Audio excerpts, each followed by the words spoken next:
51. ¿Cuál de los siguientes confirma el diagnóstico de lupus eritematoso sistémico? A ver, ¿cuál de los que tenemos aquí nos van a confirmar?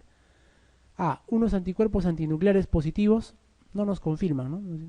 Son muy sensibles, pero no son específicos. B. Una biopsia renal demostrando una glomerulonefritis proliferativa. Puede ser, ¿no? C. Unos niveles bajos de complemento sérico y aftosis orales. De todo lo que está acá, ¿cuál nos confirma? Dice. D. La presencia de artritis no deformante, fotosensibilidad, leucopenia y pleuritis. O E. Alopecia reciente.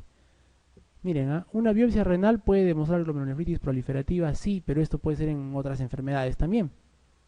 C. Niveles bajos de complemento, sí es cierto que está cuando el lupus se activa, ¿no? Y aftosis oral puede haber, pero puede haber en otras enfermedades. La D es más completa, dice la presencia de artritis no deformante, que es un criterio, ¿no? Un criterio de lupus de los 11 criterios que hay. Fotosensibilidad es otro criterio. Leucopenia es otro criterio y pleuritis, o sea, derrames en cavidades virtuales es otro criterio. Entonces, ¿cuál de estos de acá nos confirma el diagnóstico? Es la D, ¿no? Que está cumpliendo 1, 2, 3 y 4 criterios de clasificación de lupus. 52. En una paciente afecta de lupus eritematoso cutáneo subagudo, el tipo de anticuerpo circulante que encontramos con mayor frecuencia será anti-RO. Anti-RO. 53. ¿Cuál de las siguientes manifestaciones clínicas se encuentra con menos frecuencia en los pacientes con lupus eritematoso? ¿Cuál está menos? Artralgias es uno de los más frecuentes. Fotosensibilidad, leucopenia, proteinuria o hipertensión pulmonar. Hipertensión pulmonar es la menos frecuente, ¿no? Leucopenia es criterio diagnóstico, proteinuria también puede haber bastante, pero hipertensión pulmonar es la menos frecuente. 54. Señale en cuál de las siguientes manifestaciones clínicas de lupus eritematoso sistémico no está indicado el tratamiento con corticoides. ¿En cuál no se da corticoides? A ver, anemia hemolítica sí se da corticoides, ¿no?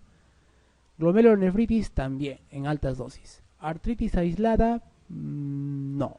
En miositis se da corticoide, hay destrucción muscular. Y en trombocitopenia importante también. En artritis no se da corticoides si es aislada. Se suele dar más bien en lugar de los corticoides antimaláricos o antipalúdicos, ¿no? Hidroxicloroquina le puedes dar ahí para el dolor articular.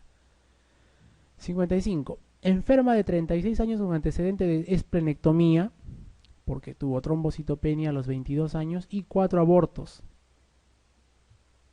El último seguido de un cuadro de trombosis venosa profunda. Nos está hablando aparentemente de un síndrome antifosfolipídico, ¿no? Desde hace unas 8 semanas presenta un cuadro de artralgias generalizadas, astenia, abultamientos ganglionares y fiebre. Miren, ustedes han visto que abortos y trombosis venosa es síndrome antifosfolipídico. ¿Qué tiene que ver la trombocitopenia? Hay otra enfermedad ahí asociada, ¿no? Metida. Dice artralgias generalizadas, astenia, abultamientos ganglionares y fiebre. Entonces, ¿cuál de las siguientes pruebas de laboratorio cree de mayor utilidad para llegar al diagnóstico? Parece que aparte de lo que tiene por ahí tendría un lupus, algo, ¿no? A ver, ¿qué podemos hacer? ¿Cuál de las pruebas son de mayor utilidad? A. Factor reumatoide y anticuerpos antinucleares. Mira, anticuerpos antinucleares sí, pero factor reumatoide no, porque no estoy pensando en una artritis reumatoidea. Estoy pensando más en un lupus. B. Anticuerpos antinucleares ANA y anticardiolipina. Sí, ¿no? C. Factor reumatoide y anticuerpo de enfermedad de Lyme. No. D. Anticuerpo anti-DNA nativo y anti-RO. Esto podría ayudarme a diagnosticar un lupus, pero no el síndrome antifosfolipídico, ¿no? E. Anticuerpos anticitoplasma, neutrófilo, ANCAS y antistonas tampoco, ¿no? Eso es para... El primero, el ANCA es para vasculitis, de los tipos que hemos comentado, y antistonas para lupus asociado a medicamentos. Entonces nos quedamos con anticuerpos antinucleares, ANA y anticardiolipina.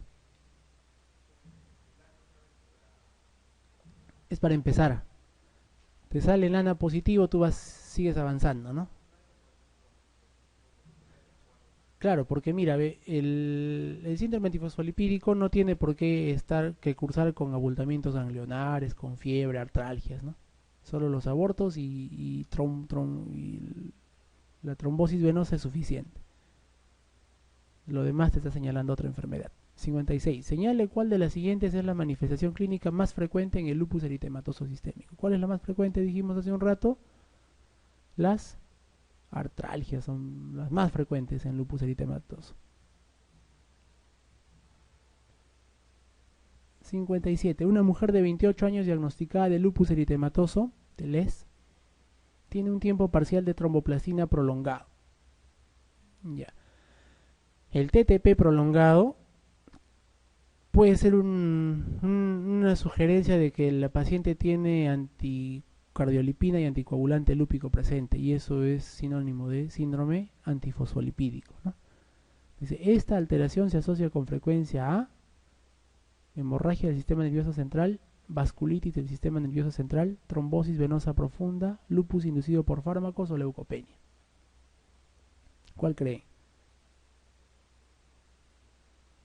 Trombosis, ¿no? Ya tiene lupus, te dice la tromboplastina prolongada que puede tener antifosfolipídico, y lo que se va a asociar es trombosis venosa profunda, ¿no? Debido al síndrome antifosfolipídico. ¿Sí? Cuidado con eso. En el síndrome antifosfolipídico, tú tienes tromboplastina prolongada. E inclusive los anticuerpos que detectas tienen nombres especiales, ¿no? Anticoagulante, lúpico. Pero el hecho de que sea anticoagulante lúpico no significa que la paciente sufra hemorragias. Se llama anticoagulante porque durante el laboratorio produce justamente esta tromboplastina prolongada. Parece que lo hubieras anticoagulado al paciente, pero clínicamente produce al revés, trombosis, ¿no? Eso, un poquito de cuidado. 58. A ver, ¿cuál de las siguientes? Un ratito. ¿Cuál de las siguientes enfermedades musculoesqueléticas presenta menor prevalencia en personas mayores de 60 años? ¿Cuál se presenta menor prevalencia? Artropatía por depósito de pirofosfato de calcio, lupus eritematoso sistémico, enfermedad de Paget, osteoporosis o polimialgia reumática. Estamos viendo que depósito de pirofosfato de calcio nos hablaban en los casos clínicos anteriores de personas mayores, ¿no? 50, 60 años. Lupus eritematoso, mujeres jóvenes, ¿no? Enfermedad de Paget, enfermedad ósea de Paget en mayores, varones también, ¿no? Es un tipo, una enfermedad ósea. Osteoporosis en mujeres mayores. Polimialgia reumática en mujeres y varones mayores. Entonces, ¿cuál no va con 60 años? Lupus, ¿no? Que va más bien con personas jóvenes y mujeres sobre todo. 59. ¿Cuál de los siguientes fármacos está asociado con mayor frecuencia al desarrollo de lupus eritematoso sistémico inducido por medicamentos? De todos los que están acá, todos pueden producir lupus eritematoso inducido por medicamentos, ¿no? Excepto el nifedipino y el atenolol. Los tres primeros sí. Procainamida, isoniazida y alfa-metildopa, los tres. Atenolol y nifedipino no. Y de estos tres, el que más está descrito asociado es la procainamida.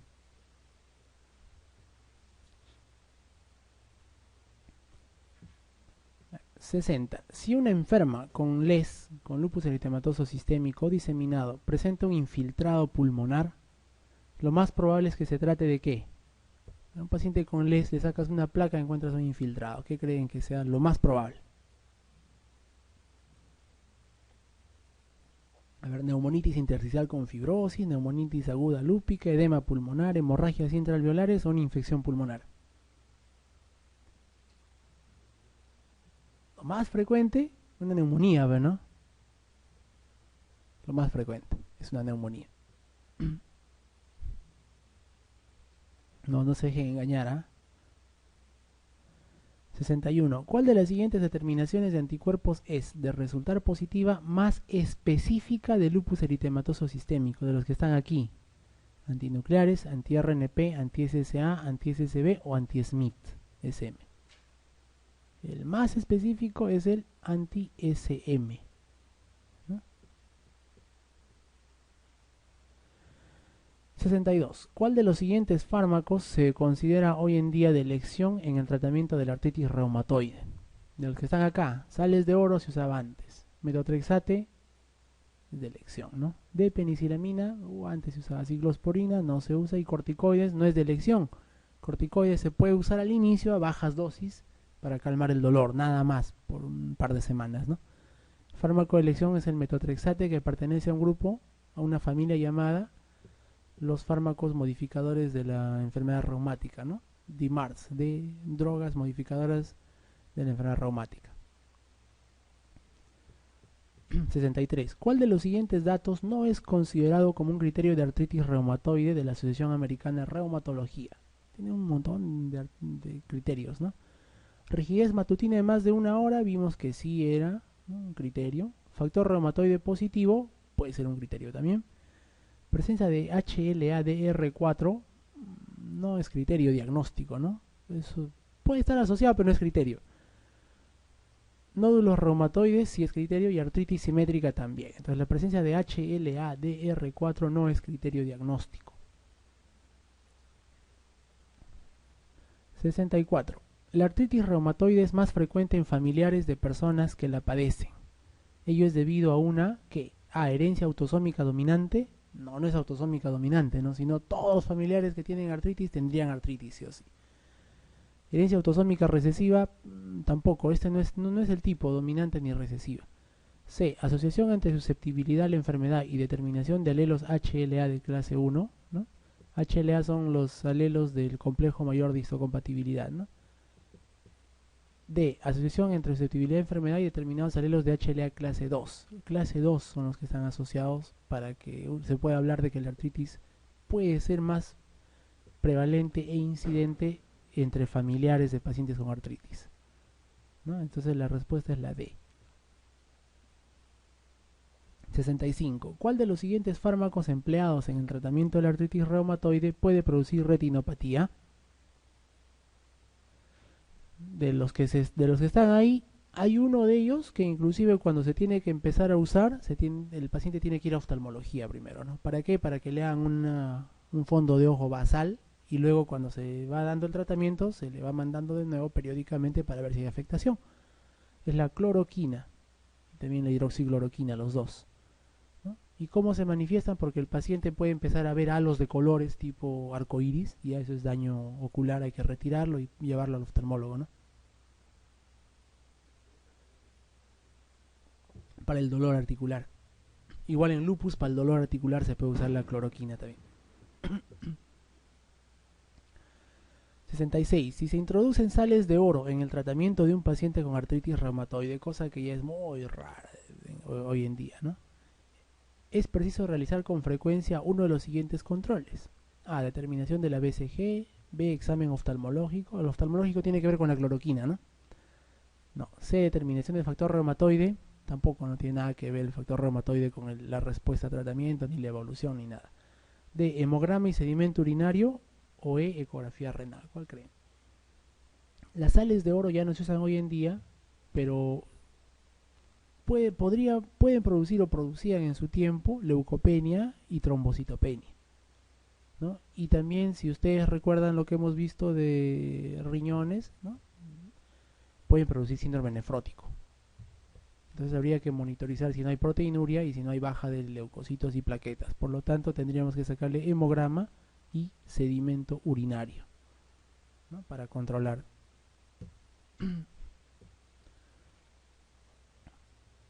67. ¿Cuál de los siguientes parámetros es de menor utilidad como monitor de la actividad de la artritis reumatoide? Menor utilidad, ¿eh? Velocidad de sedimentación, factor reumatoideo, proteína C reactiva, otros reactantes de fase aguda o hemoglobina. Hemoglobina, factor reumatoide.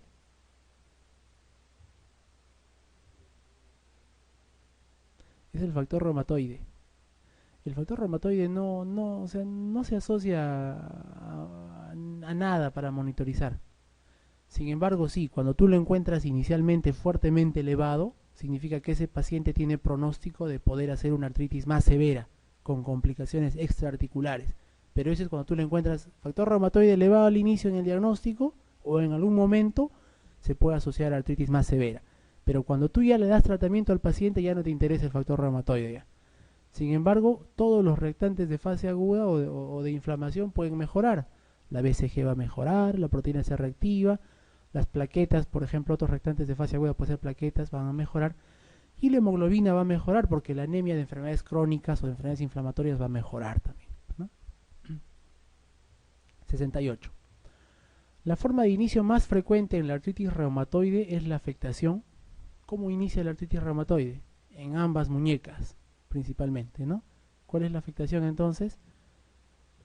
De rodillas y articulaciones temporomandibulares, nada que ver. Poliarticular, asimétrica y pulmonar, tampoco. Monoarticular y con nódulos, menos.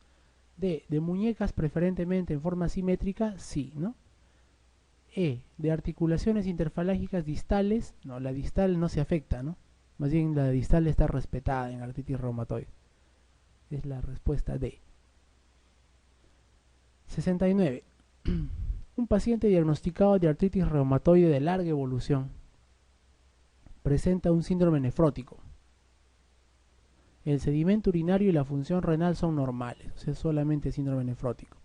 Una ecografía renal muestra riñones aumentados de tamaño. En el síndrome nefrótico los riñones se aumentan de tamaño.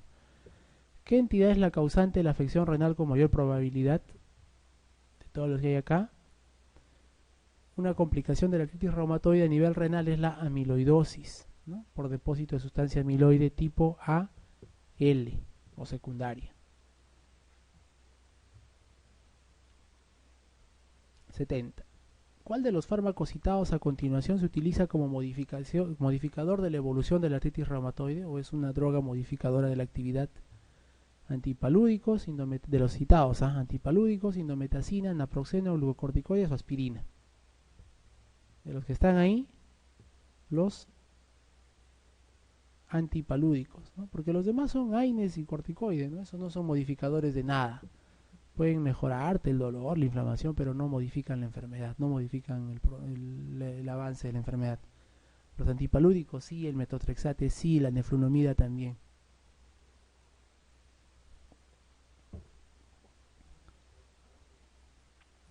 Son modificador de la actividad reumática. DMAR son sus siglas, ¿no? Drogas modificadoras de la actividad reumática, DMAR. Drogas modificadoras de la actividad reumática. 71. Todas las siguientes son manifestaciones de la espondilitis anquilosante o anquilopoyética, excepto dolor lumbar y rigidez de más de 3 meses que mejora con el ejercicio pero no con el reposo. Eso es característico, ¿no? Porque como hay inflamación, se comporta igual como en la artritis, las manos entumecen en la mañana y están rígidas y luego mejoran. Igual, la rigidez lumbar o la rigidez de la columna, ¿no? Mejora con el ejercicio y puede empeorar con el reposo, igual que en la artritis, las articulaciones afectadas. B. Sacroileitis radiológica bilateral. También hemos visto que se asocia a espondilitis anquilosante, ¿no? C. Uveitis aguda anterior también. Es un criterio inclusive diagnóstico. D. Insuficiencia aórtica también está asociada a espondilitis anquilosante. La que no está asociada es la vasculitis de pequeños vasos. No tiene nada que ver ahí, ¿no?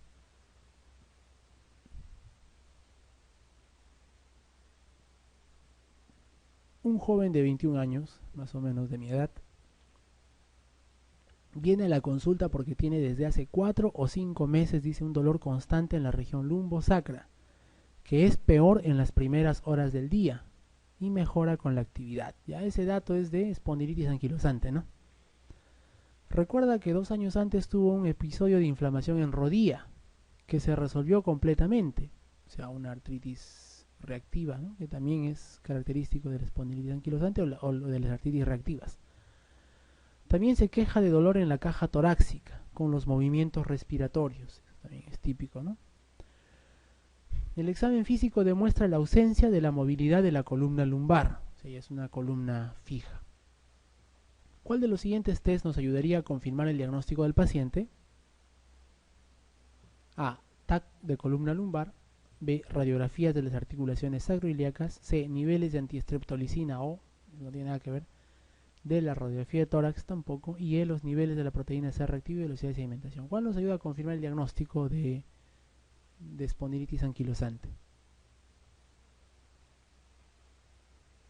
Un criterio diagnóstico de espondilitis anquilosante es sacroileitis. Entonces, de los que están acá, radiografía de articulaciones sacroiliacas.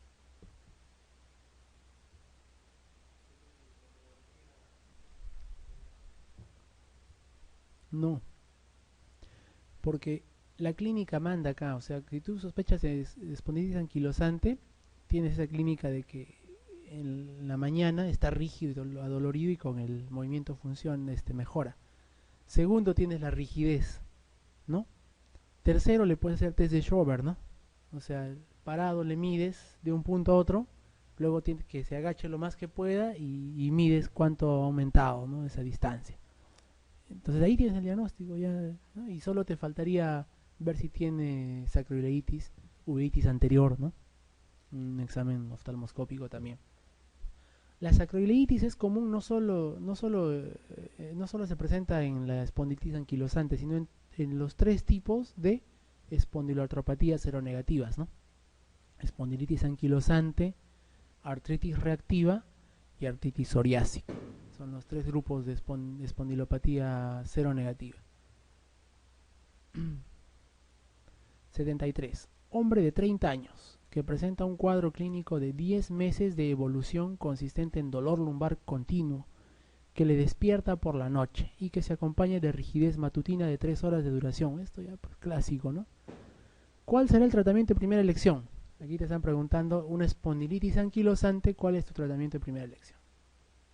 A ver, diazepam y lo planchas, dexametasona y no le ayudas en nada, indometacina oral y le calmas el dolor, metamisol intramuscular para el dolor o sales de oro intramuscular.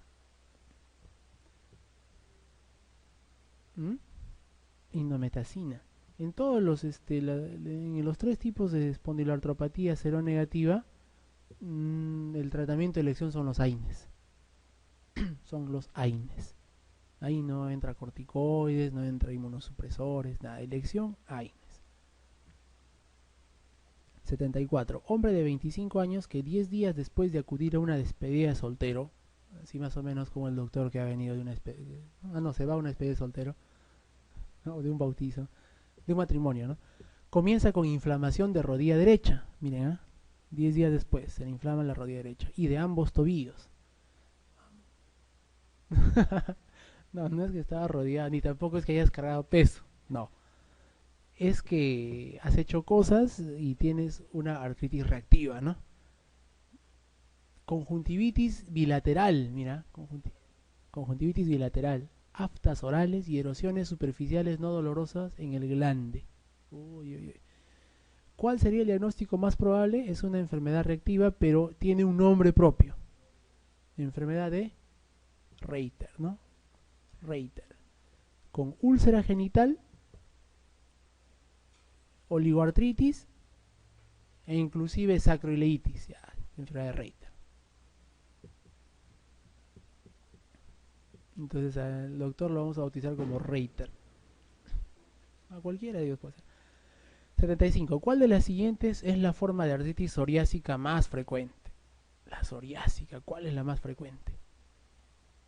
¿No? La psoriásica se suele presentar de manera asimétrica y en pocas articulaciones. Es la oligoarticular asimétrica, ¿no? Esa es la forma más frecuente de artritis psoriásica. 76. Enfermo de 27 años con antecedente de episodios recurrentes de dolor ocular, fotofobia y lagrimeo, que desarrolla dolor insidioso y progresivo en región lumbar con exacerbación nocturna en la cama.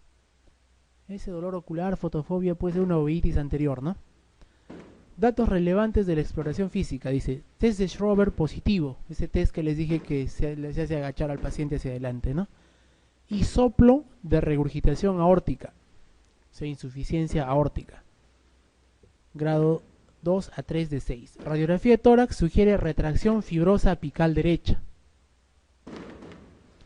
Con más probabilidad el paciente tendrá que espondilitis anquilosante.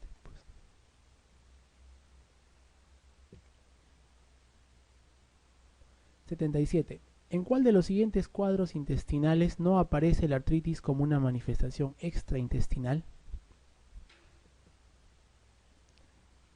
Miren, en la colitis está descrito pues, la aparición de artropatías, ¿no? En la enfermedad de Crohn, colitis ulcerosa y enfermedad de Crohn, en los dos tipos de inflamación, de enfermedad inflamatoria intestinal, puede aparecer, inclusive los dos, la colitis ulcerativa y la enfermedad de Crohn, se asocian con espondilitis anquilosante, ¿no? También asociados a espondilitis anquilosante. Enfermedad celíaca, no, ¿no? Enfermedad celíaca no tiene nada que ver. Puenteo intestinal por obesidad, sí, cuando hacen esas cirugías bariátricas, sí puede aparecer un cuadro después de artritis. Y enfermedad de Whipple también. El que no está relacionado es la enfermedad celíaca. 78, de nuevo. ¿Cuál es la forma clínica más frecuente de artritis psoriásica? La forma asimétrica oligoarticular, ¿no? 79. Un paciente de 28 años consulta por dolor lumbar de 9 meses de duración, de predominio nocturno, que le despierta durante el sueño. Actualmente se ha asociado dolor en la parte inferior del talón derecho, notando en los últimos días hinchazón y dolor en rodilla derecha también. Indique cuál de las siguientes actuaciones le puede proporcionar datos que apoyen el diagnóstico que debe sospechar en primer lugar. ¿Qué debemos sospechar en primer lugar? Una artropatía seronegativa, ¿no? Posiblemente una espondilitis anquilosante, ¿no? ¿Qué le vamos a pedir? Como hemos visto hace un rato ya. A ver, radiografía anteroposterior de pelvis, exploración física de caderas, análisis de líquido sinovial de rodilla, radiografía lateral de calcáneos o determinación de antígeno HLA-B27. El HLA-B27 está asociado pues a espondilitis, ¿no? Pero no se pide eso.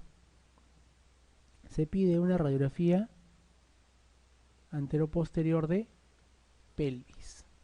¿Para buscar qué cosa? Sacroileitis, o sea, inflamación de las articulaciones sacroiliares. 80. Un varón de 30 años acude a la consulta por presentar dolor sordo de inicio insidioso en región lumbar baja o glútea. Este tipo de dolor, así como lo están describiendo aquí, dolor sordo de inicio insidioso en región lumbar baja o glútea, ¿no? Que puede confundirse con una ciatalgia, suele ser el tipo de dolor que se presenta en la sacroileitis, ¿ya? Junto a rigidez matutina, dice.